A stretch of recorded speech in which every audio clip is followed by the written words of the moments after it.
Hello everyone, আমি মিতু কীর্তনিয়া। আজকে আমি তোমাদের সামনে 4th সেপ্টেম্বরের একটা ভিডিও নিয়ে চলে এসেছি। শিক্ষক দিবস উপলক্ষে আমরা সবাই মিলে চলে গেছিলাম আমাদের সবচেয়ে প্রিয় ম্যামের কাছে, বা বলতে পারো দিদির কাছে, যার কাছে আমার মেকআপের হাতখড়ি হয়েছিল। তার কাছ থেকেই আমি মেকআপ শুরু করেছিলাম এবং আজকে আমি ছোটোখাটো ভালোই একজন মেকআপ আর্টিস্ট হয়ে দাঁড়িয়েছি। বলতে পারো দু একটা বুকিংও পাচ্ছি। এবং সেখানে গিয়ে টিচার্স ডে সেলিব্রেশন করার জন্য একটা কেক নিয়ে এসেছিলো এবং কেকটা কাটা হলো, সবাইকে খাইয়ে দিচ্ছিল। যেহেতু আমি ক্যামেরার পেছনে ছিলাম তাই আমি তোমরা ক্যামেরায় দেখতে পাচ্ছ না। তারপর আমিও গেলাম, খেয়ে নিলাম এবং আয়নার সামনে গিয়ে কটা ফটো তুলে নিলাম। ম্যাম কেক খাচ্ছিল, সেটাও আমি ক্যামেরা বন্দি করলাম।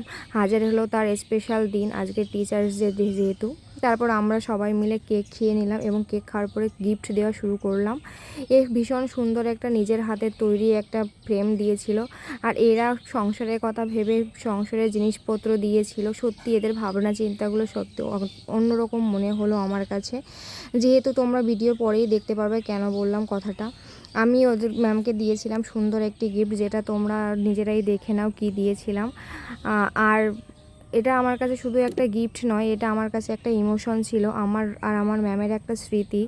আমি চাই এটা সারা জীবন ম্যামের কাছে থাকুক বা আমার স্মৃতি হয়ে থাকুক, যে এই ফটোটা দেখলে এক সময় মনে করতে পারবে যে না, আমার একটা স্টুডেন্ট ছিল। সেই জন্যই আমি এই গিফটটা দিয়েছিলাম। অনেক ভালোবাসা নিয়ে গিফটটা আমি দিয়েছি ম্যামকে। তোমরাও জানিও গিফটটা কেমন হয়েছে। আমার তো খুব পছন্দের একটা ফটো এটা, আমি সেটাই ম্যামকে দিয়েছি।